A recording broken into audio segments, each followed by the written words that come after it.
L'idée du prête-nom, c'est que souvent, c'était des gens très, très connus au Québec et qui se sont dit, ben si moi j'arrive puis je cogne à la porte puis je vais acheter le château de M.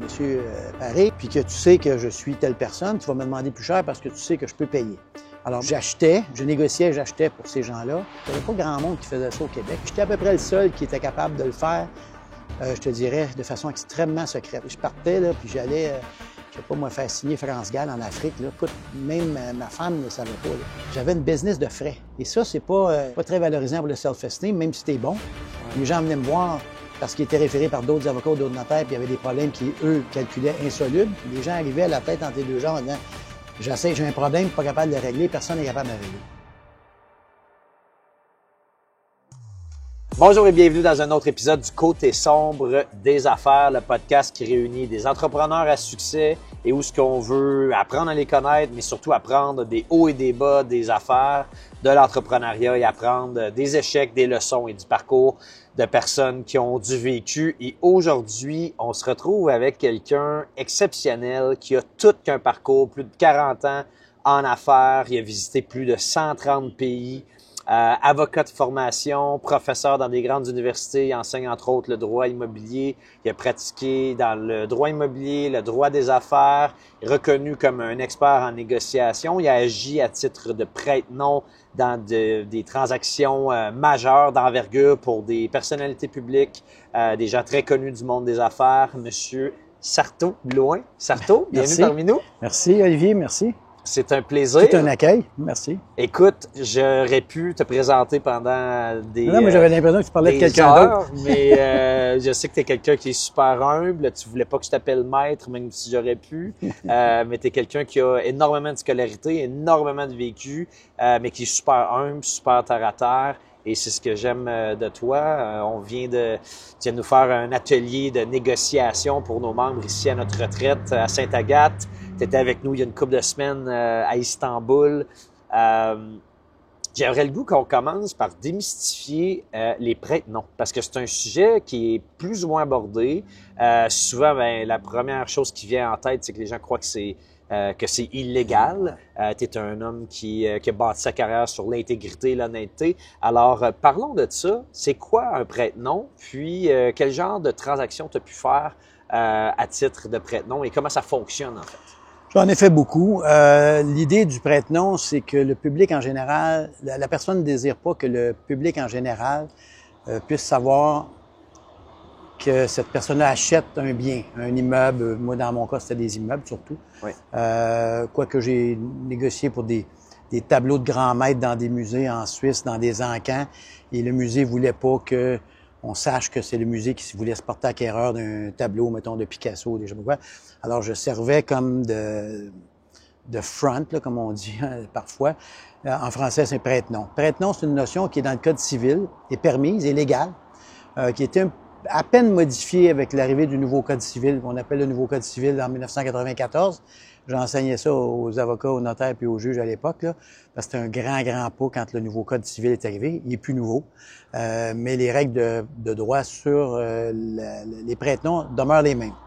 Essentiellement, puis là, on fait une différence entre le droit civil et le droit fiscal. Ouais. Au niveau du droit fiscal, il y a des règles aussi anti-évitement qui font en sorte que l'impôt veut toujours savoir le bénéficiaire ultime.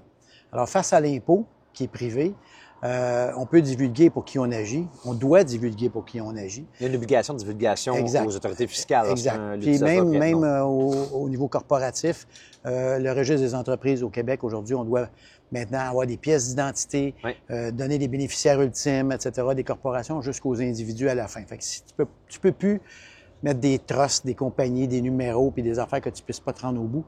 L'homme moyen, là, la personne lambda peut, en 2 clics, gratuitement, aller savoir qui est en arrière d'Avego, qui est en arrière de telle compagnie, jusqu'aux bénéficiaires ultimes. Même si les entreprises elles-mêmes sont détenues par d'autres entreprises, ce qui arrive parfois pour des raisons fiscales ou autres, tu peux plus te cacher face au public.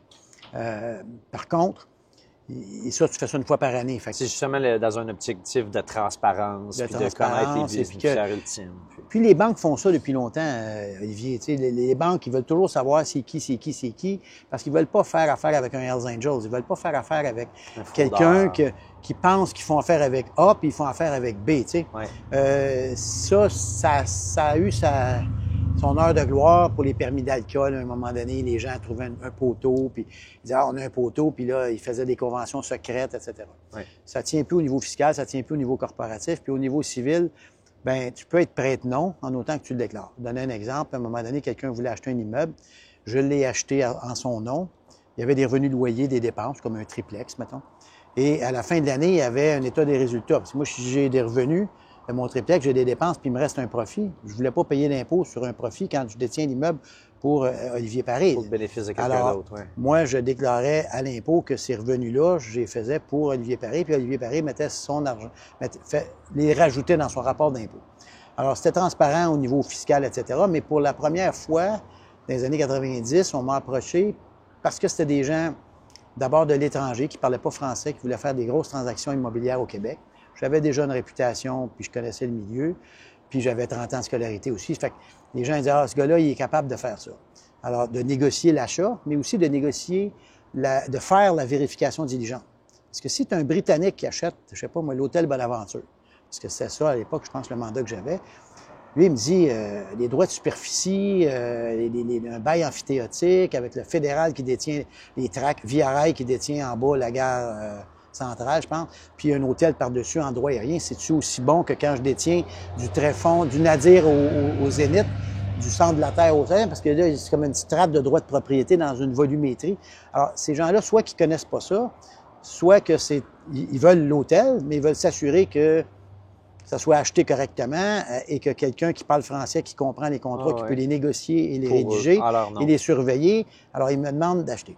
Alors, si c'est des gens pas connus, c'est pas très grave que je dis que j'agis pour tel groupe hôtelier. Je l'ai fait pour des groupes hôteliers internationaux, mais souvent, c'était des gens, des particuliers qui me demandaient ça, des gens connus. Même très, très connus au Québec, et qui se sont dit, ben si moi j'arrive, puis je cogne à la porte, puis je vais acheter le château de M. Paré, puis que tu sais que je suis telle personne, tu vas me demander plus cher parce que tu sais que je peux payer. Alors moi, je servais de sas entre le vendeur et l'acheteur, mais pas comme un courtier. J'agissais comme prête-nom. Et agir comme prête-nom, dans la mesure où ça ne sert pas à faire une fraude, ça ne sert pas à obtenir du crédit par faux semblant auprès d'une banque, ça ne sert pas à booster le prix puis faire une transaction qui aurait une apparence frauduleuse, c'est tout à fait légal. OK. Et donc, je négociais, j'achetais pour ces gens-là. Et le titre de propriété, si tu vas au bureau du registre foncier, ça va être marqué Sartau-Blouin en fidéicommis. En fidéicommis, en anglais, c'est entrust, ça veut dire j'agis pour quelqu'un d'autre ou pour moi.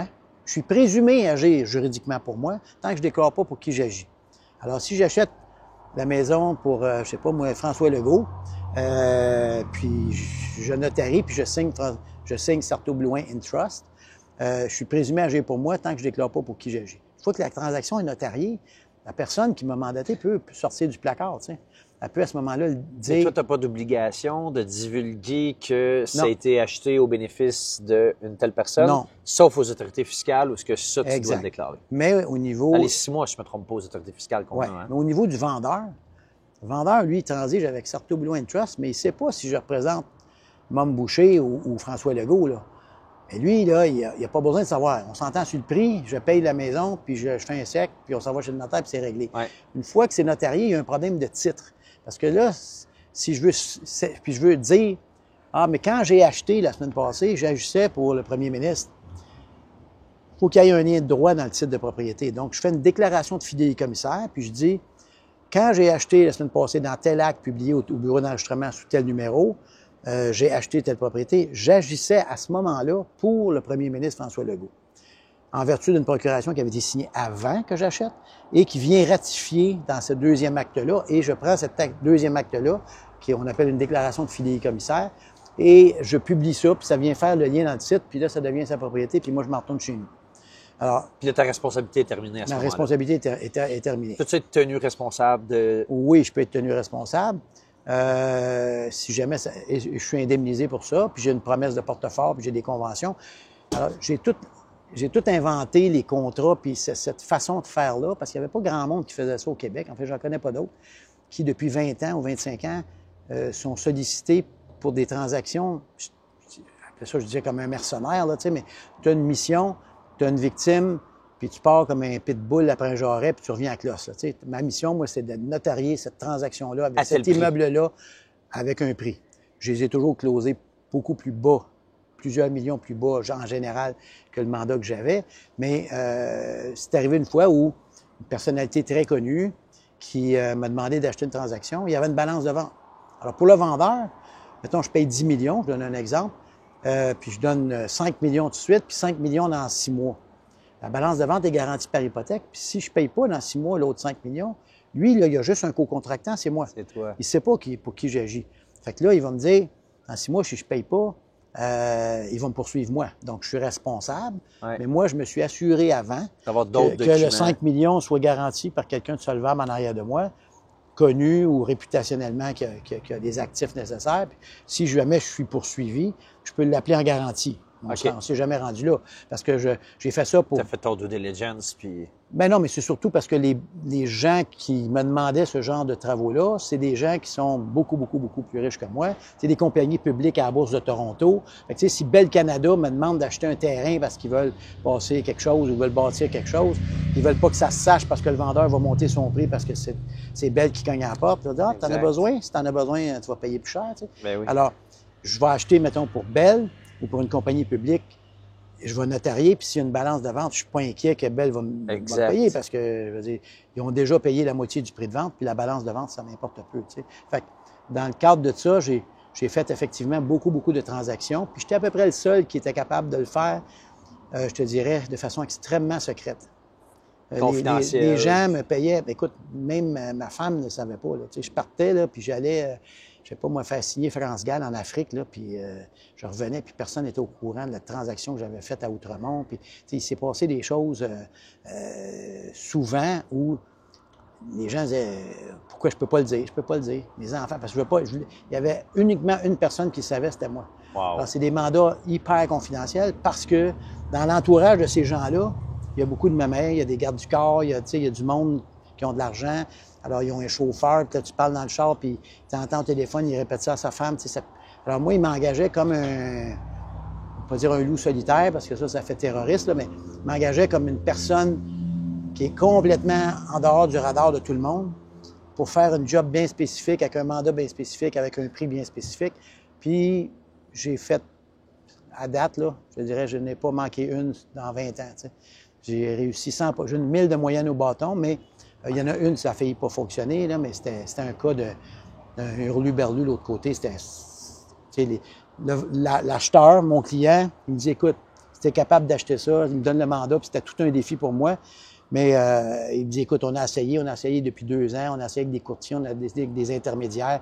On est rendu au Lampion, à l'Oratoire Saint-Joseph. Là, parce que avant d'arriver au Miracle, là, il m'engage moi. Fait que, quand ils viennent me voir, c'est généralement le dernier recours. Ça amène 2 affaires. Ça amène un coefficient de difficulté beaucoup plus grand et ça amène un défi plus grand, mais aussi un coefficient de difficulté plus grand. Fait que je prends souvent ce genre de mandat-là, d'abord parce que c'est bien rémunéré aussi, puis ça fait en sorte que je m'invente un scénario, un personnage, j'analyse le dossier. Je me prépare comme un comédien qui va monter sur scène puis qu'il faut qu'il ait un standing ovation à la fin, tu sais. Wow. Alors, puis à la fin, j'ai 0 publicité parce que ça finit entre le client puis moi, puis le client est content. Fait que lui, il est content. C'est pas toi qui passes dans les journaux parce que tu as fait l'acquisition, parce que tu es plus ou moins connu. Non, c'est arrivé une fois que je suis passé dans le journal parce qu'il y a un journaliste un petit peu plus futé qui est allé voir les titres. Puis là, il a vu Sarto Blouin, puis là, il a dit « Ah, il y a une rumeur qui dit que vous représentez soit telle personne, soit telle personne. Un criminel ou une star. » Fait qu'il dit « On a vérifié, puis toutes les sources nous portent à croire que vous ne représentez pas des criminels dans la vie, fait que, donc vous devez représenter cette personne-là. Avez-vous des commentaires? » J'ai dit non, j'ai raccroché la ligne. Puis le lendemain, il y avait 3 pages dans le Journal de Montréal avec des photos puis tout ça. Pas de moi, mais on a trouvé le propriétaire, il nous a répondu 2 points, ouvrez les guillemets, aucun commentaire, fermez les guillemets. Il m'a cité correctement, mais il a mis mon nom dans le journal. Fait que j'ai dit, je vais te donner le scoop quand je vais divulguer ma déclaration de fidéicommissaire. Et tu auras le scoop en condition que tu me jures que toute ta vie de journaliste, peu importe, tu ne mettras jamais mon nom dans ton journal ou tes journaux ou partout dans ta vie professionnelle. il m'a fait un pacte, et puis depuis ce temps-là, on est amis, puis j'ai donné d'autres scoops, là. Mais j'ai dit, moi, je veux pas mon nom dans le journal, je gagne ma vie à être undercover, tu sais. Alors, puis j'ai beaucoup plus de plaisir et de fierté à réussir un défi comme un agent secret que d'avoir ma face dans le journal ou mon nom sur Facebook ou tu sais, quelque chose comme ça. Fait que mais c'est légal. C'est légal si tu respectes les critères et les paramètres que je t'ai mentionnés tantôt. Ouais. Le podcast Le Côté sombre des affaires est produit par Avego Club Privé. C'est quoi le Club Privé Avego? En fait, c'est un réseau exclusif de chefs d'entreprise, d'investisseurs et d'entrepreneurs de haut niveau qui veulent s'entraider, apprendre et vivre des expériences uniques et authentiques ensemble. Les gens qui font partie du club privé sont typiquement des entrepreneurs de plus de 15 à 20 ans d'expérience, ont un chiffre d'affaires de plus de 10 millions de dollars par année. C'est des gens qui sont des leaders dans leur domaine, dans leur industrie, des personnes humaines, authentiques, qui se prennent pas pour d'autres. Se joindre à Avego, c'est de faire partie d'une famille, d'un regroupement de gens qui sont là pour les bonnes raisons, qui veulent grandir, évoluer, triper ensemble. Si vous voulez appliquer pour le club privé, vous pouvez rejoindre avegoacademy.ca et si votre demande de candidature est retenue, vous allez ensuite rencontrer quelqu'un de notre équipe qui pourra valider si le club privé est fait pour vous et est-ce que vous êtes rendu là et par la suite vous donner des explications de comment le programme fonctionne. Alors, avegoacademy.ca. Et on retourne au podcast. Au travers de ça, cool. Fait que tu as bâti ta réputation, entre autres, là-dedans, en pratiquant le droit, en étant professeur, en bâtissant des entreprises. Je pense que tu as plus qu'une vingtaine de sociétés encore aujourd'hui, une fois que tu es Oui, mais malgré que je suis théoriquement retraité. C'est ce que j'ai pris théoriquement ma retraite en 2013. Exact. Mais je travaille plus fort depuis 2013 que j'ai jamais fait parce que là, T'as-tu plus de fun aussi? J'ai beaucoup plus de fun. Puis, j'ai plus de clients. Avant, là, comme tu es avocat ou notaire, je facturais, j'avais des heures billing, puis je faisais des dossiers, je faisais des procès, je gagnais, bon, on payait, puis il y avait rien pour moi à la fin, à part des honoraires. Puis moi, je voulais pas me gagner. J'étais un peu déçu. Ça, c'était le côté sombre, là, que tu aimes des fois qu'on puisse regarder. Pour les avocats et les notaires, il y a un gros côté sombre. Pour moi, en tout cas, il y en avait un gros, c'est j'avais une business de frais. Moi, plus je faisais du temps, plus je chargeais des frais. Et ça, c'est pas très valorisant pour le self-esteem, même si c'était bon. Ouais. Les gens venaient me voir parce qu'ils étaient référés par d'autres avocats ou d'autres notaires, puis il y avait des problèmes qui, eux, calculaient insolubles. Puis ils disaient, va voir, lui, il va trouver des solutions. Puis les gens arrivaient à la tête entre les deux jambes en disant, j'ai un problème, pas capable de le régler, personne n'est capable de me régler. Puis moi, je disais, on peut le régler de même. Mais j'avais 3-4 solutions. Alors, ma clientèle, pendant 30 ans, 25 ans, c'était une clientèle de gens... Avec des problèmes. Avec des problèmes que tout le monde disait que c'était insoluble. Alors, j'ai jamais eu de clients standard. J'avais une pratique atypique. Ouais. Je faisais pas monsieur et madame tout le monde. Oui, je faisais des hypothèques, puis des contrats de mariage, des testaments. C'était vraiment marginal et accessoire parce que mon fun, c'était de trouver la solution à un problème que tout le monde dit que ça se peut pas. Un problème complexe. Penser en dehors de la boîte, etc., etc. Alors, j'ai développé une niche là-dedans. Tu trouvais, en fait, que c'était pas... moi, j'avais pas de... oui, je fais des heures, puis je suis bien bon là-dedans, puis je rédige des beaux contrats, puis tout le kit, puis le client est content, l'acheteur est content d'acheter, le vendeur est content de vendre, le prêteur est content de prêter, l'emprunteur est content d'emprunter, la mariée est content de se marier. Je faisais, des opinions fiscales, des affaires comme ça. Je faisais bien des affaires juridiques qui étaient très le fun en termes de défis intellectuels et de défis de réalisation. Ouais. Alors ça, en soi, c'était le bout qui me permettait d'avoir un peu de self-esteem. Parce que le downside de ça, c'était je facture, j'ai des honoraires, puis avec ça, je paye mon auto, les collèges de mes enfants, puis les affaires.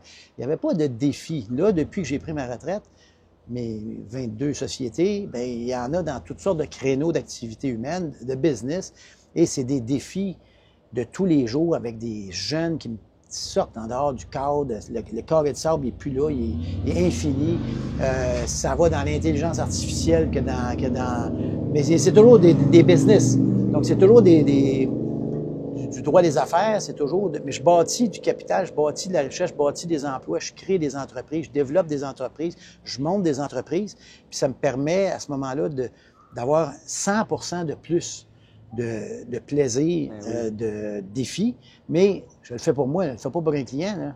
Je fais pas une facture à la fin du mois, là, parce que moi, j'ai 40, 50, 60, 100% de la business.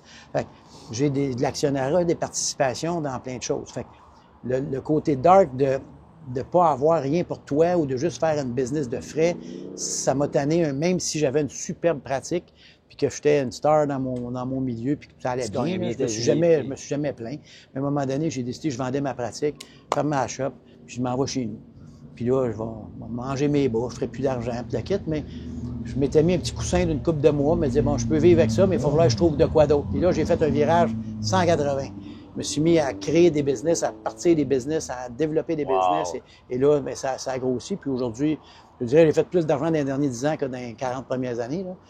Mais ça, c'est la maturité, l'expérience, les contacts, ça se peut-tu que dans l'univers, dans le monde des professionnels, différentes professions libérales, où ce que les gens embarquent là-dedans, étudient, puis commencent là-dedans en se disant qu'ils vont bâtir leur carrière comme ça, puis à un moment donné, qu'ils se rendent compte que dans le fond, ça leur a servi à bâtir leur expérience d'entrepreneur et que c'était une période pour leur permettre d'avoir les outils pour devenir un entrepreneur. Qu'un avocat ou un notaire fait ça? Ou avocat, notaire, fiscaliste, conseiller financier, où finalement, ben, tu penses que c'est ça ta carrière, mais au travers de ça, tu te rends compte que dans le fond, tu es en train d'apprendre, de t'outiller avec l'expérience. Je sais pas. Je te dirais que j'ai l'impression que d'être un entrepreneur, c'est une race à part. Il faut que tu aies un ADN d'entrepreneur. Tu ne deviens pas entrepreneur. Il faut que tu aies quelque chose qui est peut-être pas catalysé, quelque chose qui n'a pas explosé, mais si tu n'as pas une fibre entrepreneuriale, tu as une fibre soit de fonctionnaire là, tu sais, qui pousse un crayon, qui attend à 5 heures, puis qui a ses 2 semaines de vacances, puis qui va avoir son REER, qui va prendre sa retraite à 55 ans. Un entrepreneur, à 68 ans, il veut pas arrêter. Il en mange, puis il carbure à ça, puis il a un plaisir fou. Les highs sont high, les lows sont low. Parce que quand ça marche pas, puis que tu as des difficultés, puis tu n'as pas de revenus pendant un mois ou 2 ou 3 ou 4 ou 1 an, là, tu te dis, oh, il faut que je paye mon hypothèque, tu sais, quand tu es plus jeune, ou tu as des enfants, ou quelque chose. Fait que l'entrepreneur, lui, je sais pas si tu peux dire, puis pour les avocats, si on parle pour les avocats, quand ils commencent, ils veulent soit devenir juge, soit devenir associé dans un gros cabinet. Fait qu'ils vont faire 90 heures par semaine. Ils vont travailler sur des injonctions d'urgence le samedi soir. Mais au final, c'est pas des entrepreneurs. C'est des gens qui veulent progresser dans leur créneau, veulent peut-être avoir la reconnaissance de leur père, les revenus, devenir associé, puis avoir une participation des autres associés juniors, puis avoir des choses de part. Alors, c'est juste un carbure à 80%, je dirais, c'est d'avoir et de l'argent et une stabilité.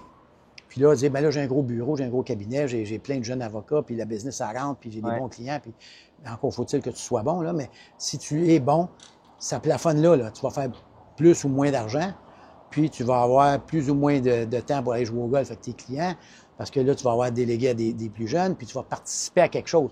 Fait que c'est un genre d'entrepreneuriat quand même, un cabinet d'avocats, mais il n'y a pas la même fibre entrepreneuriale que les gens d'Avego. Les gens d'Avego, c'est tous des self-made men, women qui sont partis from scratch, ils ont bâti de quoi, ils ont eu des écueils. Peut-être qu'il y en a qui ont hérité, là, mais en général, c'est pas ça la vibe que j'ai là, dans tes groupes. Je sens que c'est des gens qui carburent à bien d'autres choses que juste l'argent, qui parcourent à bien d'autres choses que juste se payer une qualité de vie. C'est des gens qui sont fondamentalement bons, des gens qui veulent... Ils ont tous secrètement, en haut de la pyramide de Maslow, là, ils ont toujours un petit désir de redonner au suivant. Ils ont tous un petit désir d'avoir un impact et de faire un changement. Ouais.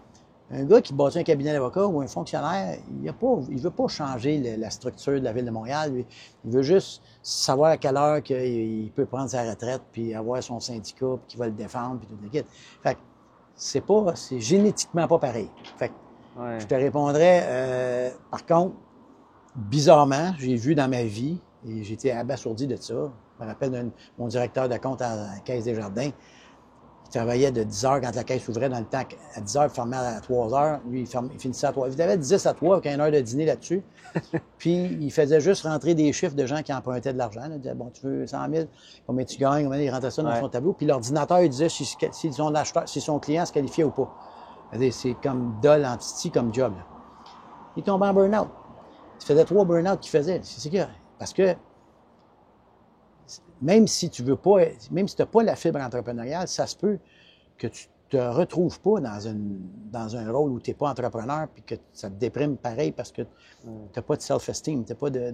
T'as pas d'accomplissement. Puis de... T'as pas d'accomplissement. Alors, le le sentiment haut de la d'être pyramide de accompli. Maslow, de s'accomplir, de rayonner, de créer de la richesse, de créer des emplois, d'avoir... Puis quitte à se planter, là. Tu sais, quand... J'ai connu un gars qui avait fait un médecin, qui a fait un MBA. Écoute, il pensait qu'il avait réinventé la roue parce que là, il savait compter. En fait, il pensait qu'il savait compter. Il a pris la business de son père qui était depuis 3 générations de multimillions, là, une grosse business dans l'acier, toute la kit. Il a restructuré ça avec ses nouveaux principes. C'est un médecin. Puis là, il se rend dans les business, puis du jour au lendemain, parce qu'il a fait son diplôme, il pense que... Écoute, 2 ans après, la compagnie a fait faillite. Là. Ça faisait 100 ans que ça durait. Tu sais. Alors lui, là, son côté sombre, c'est que il pensait, je dis, garde, c'est parce que là, toi, tu as appris à lire les états financiers, là, à ton cours de MBA, là. Mais c'est moi, là, le MBA de la vie, là, j'en ai un aussi, là, mais le MBA de la vie avant que j'aille mon vrai MBA, là, c'est d'être capable de lire entre les lignes d'un état financier. C'est ça, quand un gars t'a traversé de 500 000, là, puis là, tu l'as vu venir, là, le prochain, il flash au stroboscope, tu le vois venir. L'expérience terrain, quand tu es médecin, puis que tu pognes une shop d'acier qui fait 30 millions par année, puis tu as réussi à l'amener en faillite, ça fait 100 ans, puis tout va bien, les procédés vont bien. Tu réussis à éclairer le monde, mettre un nouveau dégène, tu veux refaire, tu veux réinventer la roue, puis tu te plantes. Tu dis, OK, le gars, il n'était pas sur son X, tu sais. Alors moi, j'ai toujours cherché à être sur mon X au moment où je l'étais. Quand j'avais des enfants, c'était que mes enfants manquent de rien. Maintenant que je suis plus vieux, après ça, c'était de faire des voyages. J'en ai toujours fait des voyages depuis que j'ai 12 ans, depuis que j'ai 4 ans, j'ai fait des voyages. Et aujourd'hui, j'ai fait 138 pays parce que j'ai décidé que je prenais mon backsack puis j'allais grimper le Kilimanjaro. Tu allais être épanoui, justement. J'allais m'épanouir. Alors, je me suis épanoui avec ça, puis je me suis épanoui avec l'écriture. J'ai écrit mes carnets de voyage, je les ai publiés, j'ai fait 15 livres. Je veux être sur mon X, puis mon X, il évolue. Tu sais, parce que quand tu as 30 ans, bien, tu veux faire de l'argent parce qu'il faut que tu payes les collèges, les couches, l'hypothèque, le char. Puis quand tu arrives à 60 ans, ton hypothèque est payée, puis les enfants sont sortis de la maison. C'est exactement ça, la modification. C'est un moving target, tu sais. La cible, ton X, il se déplace, puis il peut évoluer au cours de tes rencontres. Puis des fois, tu penses à 30 ans que rendu à tel âge, c'est là que je vais être rendu. Ouais, puis rendu là, tu te rends compte que dans le fond, c'est pas ça. Généralement, je te dirais, tu as 2-3 wake-up calls qui devraient te faire signe que c'est où que ça t'est arrivé, toi? Ces wake-up calls-là? C'est un côté sombre, encore une fois. Il n'y a pas eu beaucoup des côtés sombres, mais ce côté sombre-là, c'était les partenaires. À un moment, j'avais trop de partenaires. On dit, on part une business. Moi, j'ai 25 000 et j'ai pas 250 000. Fait que, on se connaît tous, on est tous des chums, on pisse 25 000 chacun dans le pot. Puis là, on part ensemble, on fait une convention d'actionnaire, on fait des clauses, on pense, puis là, ça tourne pas comme prévu. Puis, ou il y en a un qui est malade, il y en a un qui veut sortir, puis il veut sortir avant terme. Puis là, pas la chicane pogne, mais finalement, à un moment donné, j'étais pris dans une cascade de patentes où il y avait 17 partenaires. Là, j'ai 40 ans, je gagne bien ma vie, ma carrière va bien, mes clients sont heureux, ma famille, tout va bien. Puis les 16 autres en avant de moi qui ont endossé le prêt à la banque font faillite. Puis moi, je suis le dernier au bout, là. Je suis le 17e. Ils ont tous fait faillite? Ils ont tous fait faillite. Puis là, je parle des médecins, des joueurs de baseball. Ou dans leurs affaires personnelles? Non, à cause d'un projet immobilier qui a mal tourné. En fait, il n'a pas vraiment mal tourné. On devait 4 millions à la banque. La banque a tiré à la plug. Rappel intempestif de marge, là, comme dans l'arrêt BCN contre Hull, mais la banque a été un peu a paniqué. À tort. Mais ils ont rappelé le prêt, puis là, ils ont dit, c'est conjoint solidaire, fait que vous nous devez tous 4 millions, puis là, ils fessent sur un, fessent sur l'autre. Là, il dit, moi, j'ai pas 4 millions. C'est le premier qui paye. Fait que tout le monde a fait faillite, puis la banque, elle s'est ramassée avec personne, aucun endosseur à part moi. Puis moi, j'ai dit, moi, je vais vous payer 4 millions. Ben, je ne l'ai pas. Fait que vous me donnez 1 an, puis je vais vous le payer. Puis là, pendant 1 an, j'ai valorisé les terrains qu'on avait achetés, etc. Puis je les ai vendus au-dessus de 4 millions. Fait que j'ai payé à la banque capital intérêt frais parce que c'était leur seule façon de récupérer. Ou eux autres vendaient le terrain, puis là, ils l'auraient vendu à rabais. Puis ils m'auraient voulu me poursuivre pour la différence. Je les ai pas laissé faire ça. Fait que j'ai réglé le problème. Puis j'ai payé beaucoup de monde. Mais comme la banque a réussi à récupérer 100% de sa créance, ce qui est drôle, c'est que j'aurais pu faire annuler la faillite des 16 autres personnes parce qu'il n'y a pas eu de perte. Tu sais, j'aurais pu faire rétroactivement, faire annuler la faillite. Puis là, pour leur crédit, eux autres, ça aurait été mieux. Mais comme ils m'avaient tous abandonné, je vais commencer par régler ma peau, puis je vais payer, moi, pour tout le monde. Puis ça finit comme ça. Mais ça a été un moment où j'ai dit, OK, je veux plus tant de partners. Si possible, pas du tout. Si j'ai besoin d'un partner, 1, 2, peut-être 3, il faut qu'on s'entende bien. Il faut que ce soit des gens que je connaisse bien, puis qui aient le même intérêt et la même vision et la même capacité financière. Parce que s'il y a une disparité dans la prestation, oh oui, ça prend 50 000, OK, on met chacun 10 000, puis on est 5. Non, il dit, moi, je ne l'ai pas, qu'est-ce que tu fais? Tu sais, tu le finances, tu sais, comme. Alors, il fallait que ce soit assez nivelé, puis que la matrice de décision soit horizontale, puis que tout le monde soit à peu près pareil. Puis là, ben, c'est plus facile à adresser s'il y en a un qui dit, ben moi, je viens de prendre un cancer, puis je voudrais vendre mes parts parce que je peux pas attendre. Tu sais, là, tout le monde va se serrer les coudes au lieu de partir chacun de leur bord et essayer de tirer à couverte. Tu sais. Alors, ça a été une redirection, peut-être pas 180 degrés, mais je dis, OK, c'est fini. Là. Si j'ai le contrôle à 51 ou plus, et 90 de mes entreprises, je contrôle les entreprises. Fait qu'il n'y a pas personne qui peut me dire, il n'y a personne qui peut, à mon âge, me faire suer puis me dire, on fait pas ça de même, on fait ça de même, parce qu'à la fin, c'est moi qui dirige. Ou j'ai le contrôle des votants ou des choses comme ça. Fait que ça, c'était une autre affaire où je me suis dit, OK, là, ça m'a coûté bien cher pour apprendre. J'ai payé pour tout le monde 16 personnes. Je veux être sur mon X. Puis tout ça, c'est fait entre 40 et 50 ans à peu près, entre 40 et 55 ans. Avant, j'avais pas la maturité d'affaires. J'avais la maturité professionnelle, parce que là, à 40, 45 ans, ça fait 20 ans que tu pratiques. Ton domaine, comme avocat, ton nom est fait, là. Ou comme notaire, dans le temps, mon nom était fait. Alors, on m'invitait à la Chambre des notaires pour écrire des mémoires sur la commission Yvon. J'ai écrit des mémoires, puis j'ai donné des cours d'arbitrage aux notaires. Fait que j'ai fait des choses pour des organismes ou des individus, puis j'avais une très bonne réputation, puis je gagnais bien ma vie. Fait que ça a été tout un coup de barre de dire du jour au lendemain, OK, j'ai fait ça pendant 25 ans, 40 ans, 30 ans, ça me tente plus. Là, je veux aller champ gauche. La mission d'Avego a toujours été d'inspirer et d'aider les entrepreneurs à créer des entreprises d'impact qui font une différence dans la société. Je me fais tout le temps dire, Olivier, j'aimerais ça faire partie de ta retraite. J'ai pas assez d'expérience. Je veux rencontrer d'autres entrepreneurs. Je veux faire partie d'Avego. C'est la raison pour laquelle on a créé le programme Accélérateur. Ce programme-là a été conçu pour aider l'entrepreneur qui désire se lancer en affaires, le jeune entrepreneur, mais qui touche aussi l'entrepreneur averti, aguerri. C'est quoi en fait? C'est des ressources pour t'aider dans plusieurs aspects de ta business, mais aussi d'un point de vue personnel. Donc, c'est un programme qui comprend plusieurs programmes de nos formations, les plus utilisés. Donc, si tu es un ou une jeune entrepreneur, que tu es en croissance, Avego peut t'aider maintenant avec le programme Accélérateur. Alors, rends-toi sur avegoacademy.ca et rejoins le programme Accélérateur pour rencontrer quelqu'un de notre équipe qui pourra te donner tous les détails et que tu puisses enfin faire partie de la grande famille d'Avego. As-tu eu une crise identitaire à ce moment-là, quand tu as pris cette décision-là de j'ai passé 30-40 ans à me percevoir comme une telle personne, un professionnel dans le droit, etc. Puis là, ben, je mets tout ça de côté, puis je suis une nouvelle personne, ou du moins... Il y avait, je comprends ta question. Il y avait trois enjeux. Puis comment tu as vécu ça? Premier enjeu, c'est pas une crise identitaire, mais c'est une espèce de crise, peut-être pas la crise de la quarantaine au sens des hormones, là, mais c'est une crise où je me suis dit, qu'est-ce qui me manque, puis qu'est-ce que j'aimerais faire? Ouais. Je voulais voyager, je voulais écrire, je voulais enseigner, je voulais partager. Il y avait quelque chose en moi de pédagogique que je voulais, parce que j'avais fait en dilettante, là, de façon amateur, mais j'allais dans des écoles primaires raconter des histoires de voyage à des enfants qui avaient des yeux grands comme des billes, puis je leur montrais des photos d'iceberg, puis le sommet du Kilimandjaro, puis des lions, puis des affaires comme ça. J'allais dans des écoles secondaires enseigner, faire des conférences sur le conflit israélo-palestinien. Puis, là, tu étais en secondaire 4-5, puis j'expliquais la source du conflit, puis depuis 1947, puis j'essayais de leur expliquer en mes mots les deux points de vue. Ouais. Puis là, après ça, je me suis mis à enseigner en droit immobilier avancé à l'Université de Montréal, à des avocats, des notaires, même des juges qu'il y avait dans ma classe. Fait que je me suis aperçu que j'aimais ça, transmettre ça. Mais quand je suis arrivé... D'avoir d'impact, puis quand ma crise d'identité est arrivée, j'avais deux symptômes. Le symptôme de l'imposteur un peu, parce que je me disais, moi, je suis pas un professeur professionnel, je suis pas un écrivain professionnel. Fait que, qui suis-je pour me mettre à vouloir faire ça, tu sais? Mais ça venait me chercher, puis j'aimais ça.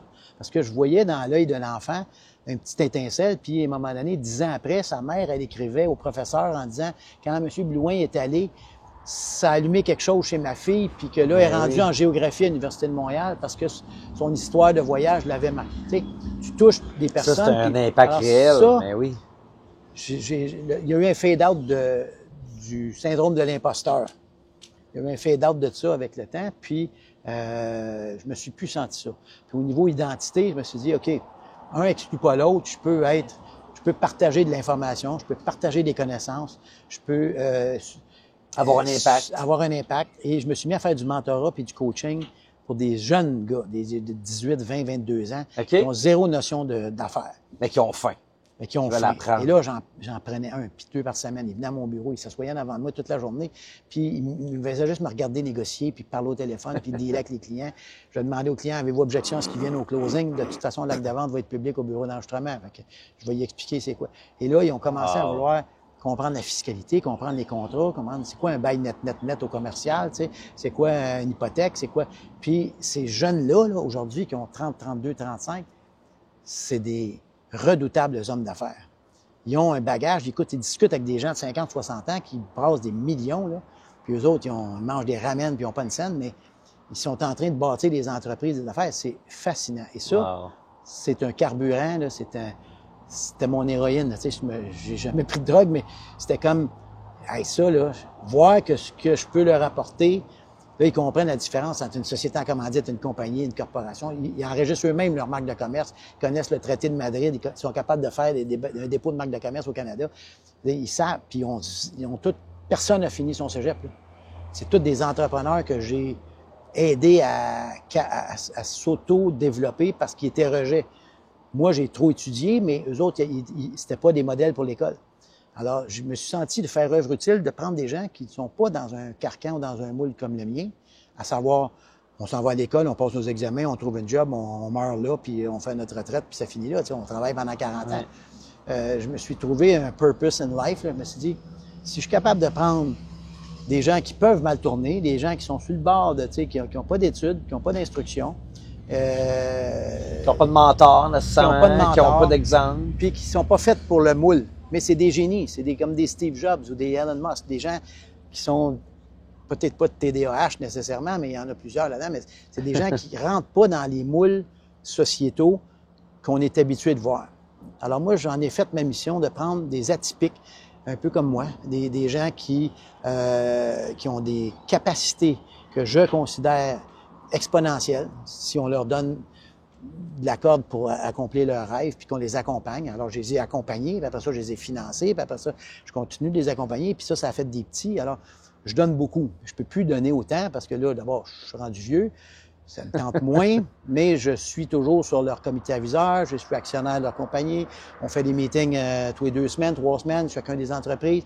Je fais des judgment calls des fois quand ils me disent « OK, là, on ne sait pas quoi faire, comment tu le ferais toi? » Moi, je le ferais comme ça, à cause de ça, à cause de ça. Ah, OK, on ne sait pas. Fait que c'est comme si j'étais encore là sans être là. Ouais. Puis eux autres, ça fait 2 autres qui ont des garde-fous, puis ils ont quelqu'un d'extrêmement compétent, toute modestie, autour d'eux autres pour les protéger contre la comptabilité, les finances, le droit, les contrats, etc. Puis ils me demandent de rédiger un contrat, je rédige un contrat, puis je leur donne. Ils sont tête mes contrats, puis leurs contrats. Puis je les encadre, puis je les amène ailleurs. Alors, puis les gens qui discutent avec ces gens-là, ils se disent, écoute, ils doivent avoir 30 employés, 3 avocats temps plein. Ils ne se doutent pas que c'est 6 gars un peu hurluberlus qui agissent comme ça. Ils agissent comme des gens qui gèrent une multinationale. Tu sais. Ça fait que ça, je trouve ça super excitant, super motivant. Wow. Fait que bravo, en tout cas. mon X se déplace. Mon X, c'est toujours un X mobile. Puis, j'ai réussi à me retrouver. Puis, des fois, je le recadre. Puis, des fois, je dis, OK, je veux pas attendre que le médecin me dise je suis en top shape, je prends pas 0 médicaments, 0 rien. Là. Puis je fais pas assez de sport à mon goût, mais j'en ai fait beaucoup. Puis là, je me dis, OK, c'est peut-être l'heure que je recule, que je m'amuse, que je profite de la vie avec ma conjointe, puis qu'on voyage, puis qu'on s'amuse. Puis à cette heure, tu peux travailler de n'importe où, tu sais. Fait que je sois sur mon bateau dans un appartement à Paris, je peux travailler de mon chalet, je peux travailler de n'importe où.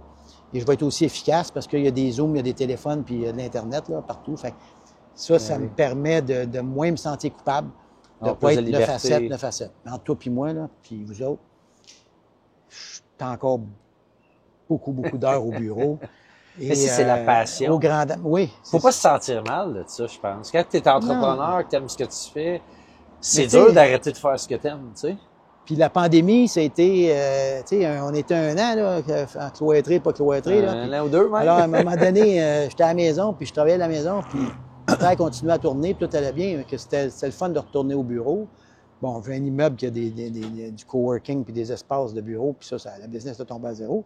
Mais on l'a revampé avec d'autres choses. On a fait des studios d'enregistrement de musique. On rebondit sur tout. On adresse tous les problèmes, puis ces jeunes-là, ils sont capables de régler n'importe quoi. Tu dis, OK, on fait la façade d'ici, là. OK, parfait, ça va prendre tant de bois, toute la kit. Parfait, on appelle. Là, les autres, là, ils vont amener 72 de leur chum. 6 vont aller chercher le stock, les autres vont stripper ça. Demain, ça va être une autre façade. Ça va s'être passé, tu crois pas, demain. Alors, ça, c'est les résultats d'avoir des gens d'expérience autour. Parce qu'ils vont pas faire ça s'il n'y a pas de pression, mais ils vont performer énormément sous pression, puis c'est beau de les voir aller. Alors, c'est pas juste les jeunes, là, je fais ça aussi pour des entreprises matures, des comités aviseurs, des affaires comme ça, puis des états financiers. Comme là, de ce temps-là, depuis une couple d'années, je suis à la Sécu résidentielle. On gère 20 quelques millions, je suis le comité audit financier risque, on fait des analyses de risque. On a des défis importants. On a un conseil d'administration puis des équipes qui font que je me lève le matin parce que j'ai hâte d'aller voir. C'est devenu aussi des chums. On est dans les meilleures entreprises au Québec. On a gagné des prix. Le premier prix au Québec, puis le deuxième prix au Canada en termes de gouvernance, de transparence, d'intégrité, de mécanismes de sécurité de risque. Je veux dire, même si on a des billets, mettons, quelqu'un a des billets pour un match de hockey, une paire de billets au Centre Bell, quand ils amènent des gens pour faire de la business, bien, on leur envoie un T4, aussi, un T5, ils disent c'est un avantage imposable, tu étais là, ça a coûté 232$, tu as mangé un steak. Regarde, on est on lave plus blanc que blanc, là, tu sais. Alors moi, des gens qui sont bardés d'intégrité, bardés de principes de gouvernance et d'éthique, mes business me coûtent beaucoup plus cher parce que je veux les faire éthiques. Il y a des affaires, tu sais, quand tu es sur la ligne, là, des fois, tu peux juste faire ça, puis tu serais beaucoup plus riche. Puis ce serait pas fatal parce que c'est peut-être pas un crime ou c'est interprétable, etc. Mais c'est peut-être pas éthique. Mais jamais je fais ça. Je suis tellement en dedans de la ligne que j'ai pas besoin de me retourner en arrière et regarder dans mon miroir, là. Il y a rien. Incroyable, tout le bagage et l'expérience que tu as, Sarto. Dis-moi. Le podcast Le Côté sombre des affaires est produit par Avego Club Privé. C'est quoi le Club Privé Avego? En fait, c'est un réseau exclusif de chefs d'entreprise, d'investisseurs et d'entrepreneurs de haut niveau qui veulent s'entraider, apprendre et vivre des expériences uniques et authentiques ensemble. Les gens qui font partie du club privé sont typiquement des entrepreneurs de plus de 15 à 20 ans d'expérience, ont un chiffre d'affaires de plus de 10 millions de dollars par année. C'est des gens qui sont des leaders dans leur domaine, dans leur industrie, des personnes humaines, authentiques, qui se prennent pas pour d'autres. Se joindre à Avego, c'est de faire partie d'une famille, d'un regroupement de gens qui sont là pour les bonnes raisons, qui veulent grandir, évoluer, triper ensemble. Si vous voulez appliquer pour le club privé, vous pouvez rejoindre avegoacademy.ca et si votre demande de candidature est retenue, vous allez ensuite rencontrer quelqu'un de notre équipe qui pourra valider si le club privé est fait pour vous et est-ce que vous êtes rendu là et par la suite vous donner les explications de comment le programme fonctionne. Alors, avegoacademy.ca. Et on retourne au podcast. Quand tu regardes à l'arrière de toi, là, toute cette belle carrière-là, c'est quoi la période la plus difficile que tu as eu à traverser? La période la plus difficile, je dirais, entre 40 et 50 ans, parce que tout arrivait en même temps. Je me posais des questions sur ma satisfaction intellectuelle de ce que je faisais. Financièrement, c'était correct. T'sais, en apparence, j'avais l'air que tout allait bien. Ma carrière allait bien, mes enfants allaient bien. Puis intérieurement, t'étais pas bien. Ma réputation, tout était bien. Mais j'étais comme le canard qui sourit en haut, puis qu'en dessous, il rame, puis il ne sait pas dans quelle direction aller. Alors, j'étais un petit peu perdu, j'étais un petit peu dans ma tête. Mais j'ai jamais fait de dépression, Alors, j'étais obligé de gérer ça tout seul. Probablement que c'était un genre de burn-out ou je sais pas quoi, là, parce que, tu sais, je travaillais 90 heures par semaine, 4 enfants, des collèges privés. C'est un peu là qu'il y a eu la crise identitaire, un peu. Exact. La séparation, le divorce en même temps. Ça, c'est arrivé, le divorce est arrivé un petit peu avant, mais comme une couple d'années après. Le côté personnel, c'est peut-être au tournant des années 2000, puis le tournant professionnel autour des années 2005-2010, 7-8 ans après. Là, il n'y avait plus de question de couple, fait que j'étais correct, là. Ben, j'étais correct, j'étais peut-être pas correct, mais je veux dire, c'était pas un enjeu. Ouais. Mais au niveau business, je me disais, je suis là, c'est ça que je voulais faire. Ça fait 25 ans, 30 ans, je fais ça. j'aime la niche que j'avais développée de représenter des gens riches et célèbres comme un agent secret. Il y avait comme quelque chose de cool là-dedans. Puis que moi, je sache que j'avais le numéro de téléphone, je sais pas, privé de telle star, que le monde aurait tué pour juste la rencontrer, puis que moi, je descends à New York, il fait signer des papiers, puis c'est moi qui est la star, puis j'ai réussi à faire un deal plus important qu'ils ont été jamais capables de faire dans les années précédentes. C'est un orgasme, tu sais. C'est comme ça m'allumait beaucoup. Fait que j'ai décidé que j'étais pas essayer de développer ça. Puis j'ai développé cette niche-là pendant 10, 15 ans, 20 ans, 25 ans aujourd'hui. Puis ça me procure une satisfaction égoïste qui comme un junkie. J'en ai plus, là. J'en prenais 1 ou 2 ou 3 mandats comme ça par année. Puis j'y tirais beaucoup de bénéfices. Aujourd'hui, généralement, quand on appelle, je refuse ou enfin, je le fais pas. Faut que... Il n'y a plus de question de plan de carrière. Tu sais, ma carrière est finie, là. Il n'y a pas de question d'argent qui peut me faire changer d'idée. Le seul critère des 3 critères que j'avais quand j'étais jeune, je disais, c'est-tu bon dans ton plan de carrière, c'est-tu payant, puis ça me tente-tu? Puis je réponds 2 sur 3, c'est oui, je le fais, puis je dis pas un mot. Puis je réponds 2 sur 3, ça me tente, c'est non, je le fais pas, puis ça finit là. Fait que même si c'est payant, puis c'est bon dans mon plan de carrière, si ça me tente pas, je le fais, puis je ferme ma boîte. Tu sais, je me posais toujours ces 3 questions-là, tout le temps, sur tout. Puis là, t'es plus là. Là, j'ai plus la question, c'est-tu payant, parce que ça me dérange moins, tu sais. J'ai eu la chance de régler mes affaires, puis je vis, ma vie est frugale, j'ai pas d'ambition, tu sais, j'ai pas d'habitude qui me coûte cher, je bois pas, je fume pas, je sors pas, tu sais, prendre un verre de vin. T'es bien, t'en manqueras jamais. Fait que, puis moi, tu me donnes tu m'enlèves tout, là, laisse-moi ma tête, mes 2 bras pour me repartir, là, puis ça me dérange pas, je suis pas attaché aux biens. C'est sûr que c'est le fun d'avoir la liberté puis d'avoir des biens pour t'amuser, là, mais je m'enlève mon bateau, puis c'est tout, là, c'est pas grave, je vais m'en rebâtir un autre, me trouver une autre passion, puis ça finit là.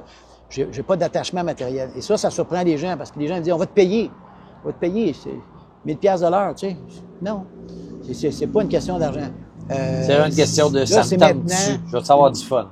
Puis mon plan de carrière, tu vas me dire, tes vieux jours sont arrivés, surtout, je le sais, là, mais mon plan de carrière, j'en ai pas de plan de carrière. Là, je go with the flow, je vois ce qui m'amuse, puis le quête. Alors, la seule question qui me reste, ça me tente dessus.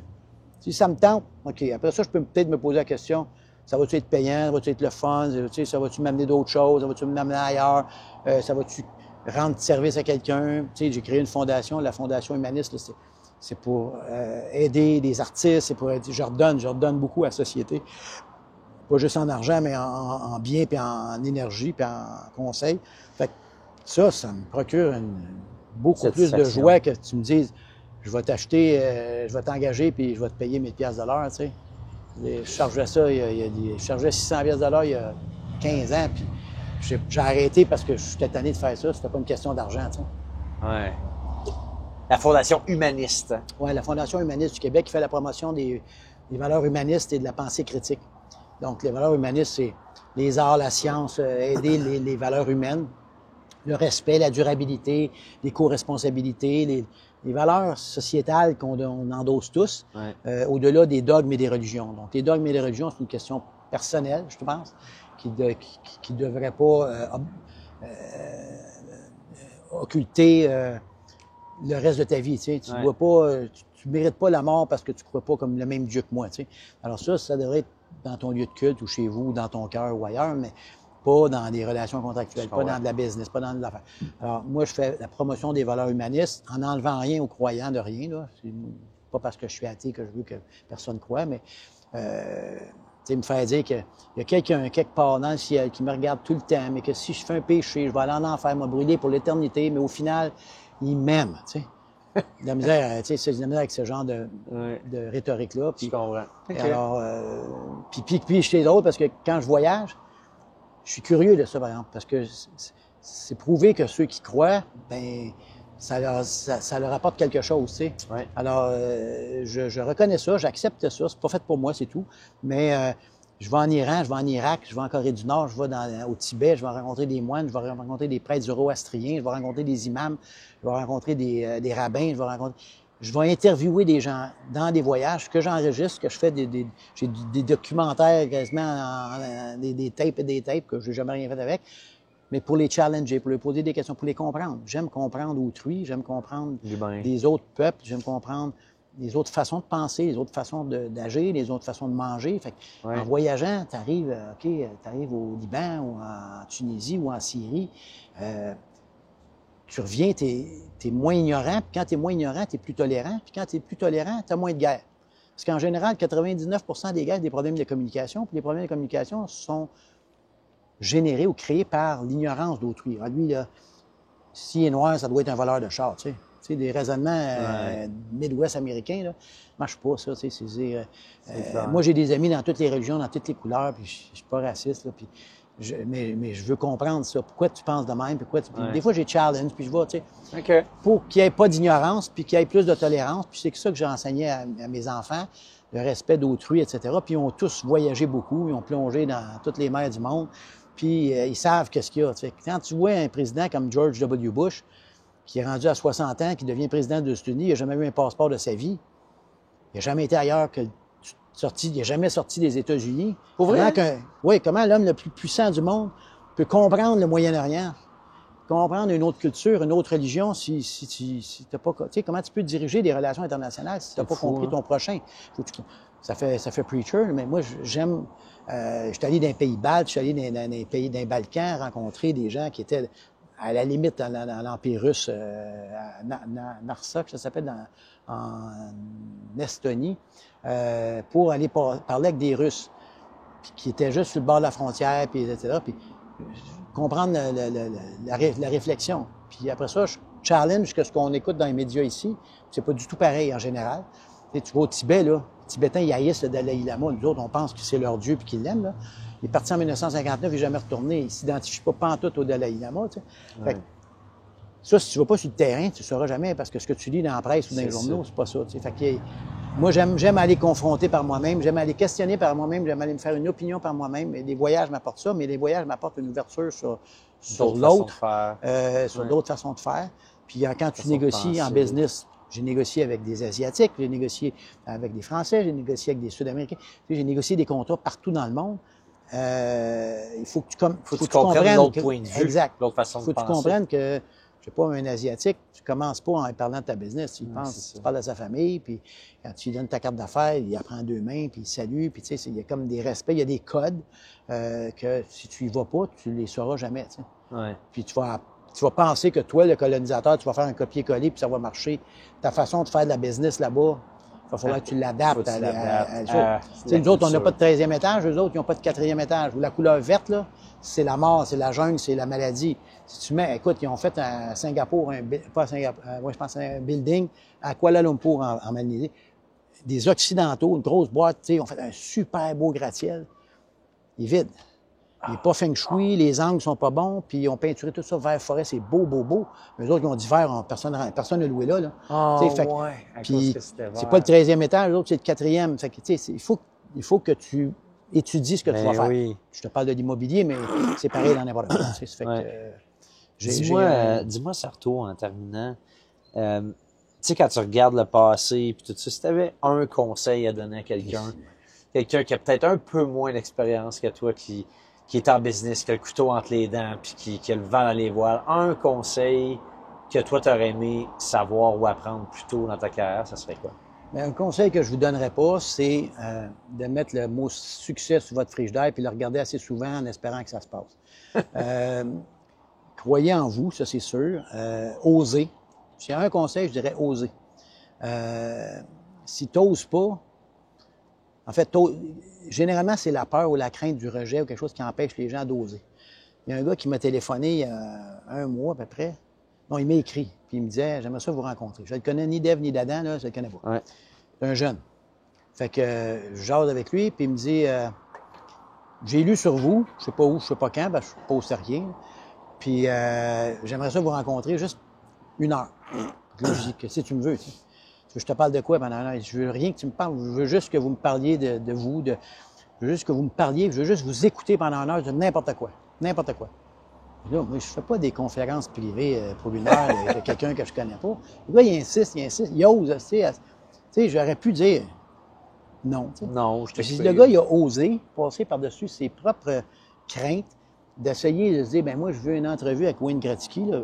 Je me prends pas pour Wayne Gretzky, mais quelqu'un qui, en principe, inaccessible, il pistonne, puis il est articulé, toute la kit, puis je le reçois. Puis je dis, OK, on va se voir dans 3 semaines, puis je lui donne une entrevue d'1 heure à mon bureau. Je sais pas ce qu'il me veut. Écoute, 1 heure extraordinaire, Olivier, là. Une belle discussion. Le Il était gars, pas là là, pour te j'ai dit, vendre toi, de il quoi, est dans ou- l'immobilier. Tu sais, il était là pour Fait que j'ai juste dit, s'apprendre toi, à le t'as connaître. commencé il y a 21 ans. J'ai dit, 20 ans. 21 ans. Il dit, moi, j'ai commencé dans l'immobilier, j'avais 19 ans, 18 ans. Ça fait comme 2 ans, là, tu sais, 3 ans. Ouais, 2-3 Fait que ans. j'ai acheté un quadruplex, j'avais pas d'argent, mes parents n'ont pas d'argent, fait que j'ai emprunté, puis moi, j'ai réussi à le vendre. Fait que là, tu as revendu ton quadruplex, il dit, oui, fait que là, c'est comme t'as acheté un 8plex, tu sais. Ah, je suis rendu à 125 portes. Ce gars, il est rendu à 125 portes. 6 employés, il a acheté la bâtisse où il y avait ses bureaux, il est loué, il est devenu propriétaire, un peu comme Luc Poirier au début. Fait que je me suis dit, ça, là, c'est de la part de quelqu'un qui ose. Fait que si vous avez une affaire, ayez pas peur du ridicule. Le pire qui peut vous arriver, c'est de vous faire dire non. Puis il y a un dicton qui dit, vise la lune, si jamais t'en manques, t'as peut-être pogné une étoile. Fait que ça, c'est le meilleur conseil que je peux vous donner. Ça retombe loin. Merci, mon ami. Ça fait plaisir. Vraiment apprécié. C'est un jour ultra enrichissant de passer du temps avec toi. On pourrait passer des heures ensemble, mais je sais que tu es attendu. C'est super apprécié. Merci de ta grande générosité ici chez Avego pendant notre retraite à Istanbul il y a quelques semaines. C'est Et, réciproque. Belle gang, belle entreprise. Merci. Toujours là pour vous autres, ça me fait plaisir. C'est un grand plaisir. J'espère que vous avez apprécié ce podcast-là culturel, cultivé et rempli de sagesse et d'expérience. Et si c'est le cas, bien, on vous invite à le partager à vos amis, à des gens que vous appréciez, que ça peut aider. C'est le but du podcast, avoir de l'impact chez les entrepreneurs. Alors, on se voit dans un prochain épisode du Côté sombre des affaires. Merci, à bientôt. Merci, Sartre.